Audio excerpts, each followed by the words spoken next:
ગઈકાલે આપણે કથાના એ પ્રવાહમાં હતા કે બાબા શિરડીમાં પુનઃ આવેલા અને એમના બધા ભક્તો જોડે એમની ઓળખાણ થયેલી, એમનું સાંઈ નામ પડેલું અને પડેલી મુશ્કેલીઓ, એમનું બધું વર્ણન, એમણે આવીને શું શું કાર્ય કર્યું, એ બધી જ વસ્તુ આપણે ગઈકાલની કથામાં, એ કથાની અંદર આપણે બધા ડૂબેલા હતા. તો ધન્ય છે શિરડીની પ્રજા કે એમને આવું રત્ન મળેલું. એક ને એક દિવસે શિરડીના લોકોને એ ખબર પડે કે આ કેટલું મોટું રત્ન છે, શિરડીનો ભાગ્યોદય થયો છે. કારણ કે બાબાનું વ્યક્તિત્વ એટલું પ્રબળ હતું કે જે બાબાને જોતા, જે બાબા બાજુ દ્રષ્ટિપાત કરતા અને ખાલી બાબાને જોતા સ્વતઃ ભક્તોના હૃદયની અંદર પ્રેમ પ્રગટ થતો. કારણ કે એ પ્રેમના સમંદર હતા. પાસે જા, આ કથા તો લાંબી છે પણ દુકાળમાં કહેતો છું, ત્યાં તને શાંતિ મળશે. પણ એ પૂંજારીએ એમ જાણ્યું કે બાબા પાસે એટલે કદાચ ત્રંબકદાસ બાબા હશે ત્રંબકેશ્વરની અંદર. તો એ સીધા ત્રંબકમાં ગયા અને ત્યાં ભગવાનની ભક્તિ કરી, પૂજા કરી, સ્મરણ કર્યું. પણ તો પણ એમનું ચિત્ત અસ્વસ્થ થઈ ગયેલું હતું, દુઃખોથી એ ઘેરાઈ ગયેલા હતા. પણ માતાજીને કાયમ પ્રાર્થના કરતા કે માતાજી મારું ચિત્ત શાંત કેમ નહીં થાય. અને એક દિવસે એમની પ્રાર્થનાથી પ્રગટ થઈને એ સપ્તશૃંગી માતાજી એમને સપનું ખુલી ગયું. પણ એમણે એમ જાણ્યું કે કદાચ ત્રંબકની અંદર ત્રંબકેશ્વર દાદા હશે, એટલા માટે સીધા ત્રંબકેશ્વરની અંદર ગયા અને ત્યાં ઘણા દિવસ રોકાયા. પૂજા અર્ચના પાઠો કર્યા, ઘણા દિવસ નીકળી ગયા.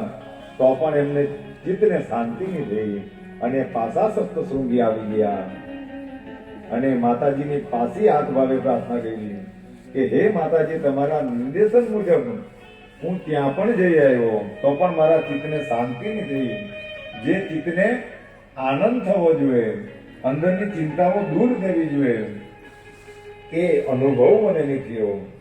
તો ત્યારે પાછી પ્રાર્થના માતાજીને કરવા લાગ્યા અને પ્રાર્થના જ્યારે સબળ થાય તો સદગુરુ કે માતાજી કે ભગવાન ભક્તોને કંઈક ને કંઈક નિર્દેશન કરે. તો માતાજી પાછા સપનામાં એ પૂંજારીને આવ્યા. અરે મેં તને ત્યાં નહીં મોકલાવેલો, મેં તો તને શિરડીના સાંઈ સમર્થ એવા સાંઈ બાબા પાસે શિરડીની અંદર મોકલાવેલો.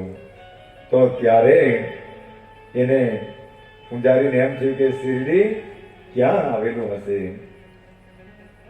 પણ જે દેવ બધાને બોલાવે એની વ્યસ્તા પણ એ જ કરે.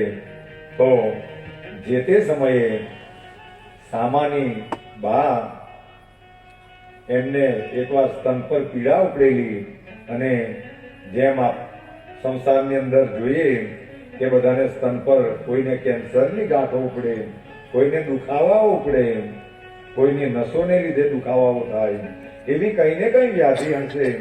એટલા માટે સામાની બાએ એ માતાજીની માનતા માનેલી કે માતાજી મને સ્તનમાં સારું થઈ જાય તો મેં એ સ્તન તમારી પાસે ચડાવવા આવા. પણ જેમનો બોલાવો હોય તે જ વ્યસ્તા બાબાએ કરાવી દીધી.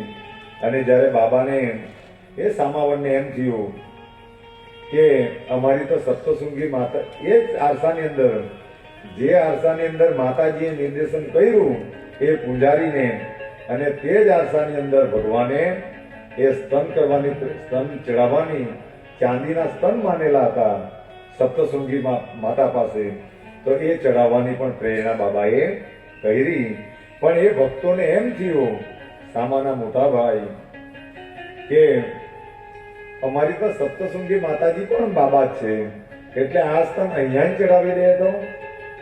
પણ બાબા એમ તો ચાલે, બધે જ ચાલે. જો કદાચ માણસોએ શિરડીની અંદર માનતા રાખેલી હોય અને સમયાંતરે નહીં જવાય, જેમ કોરોનામાં બધાએ જ અહીંયા માનતા ચડાવેલી.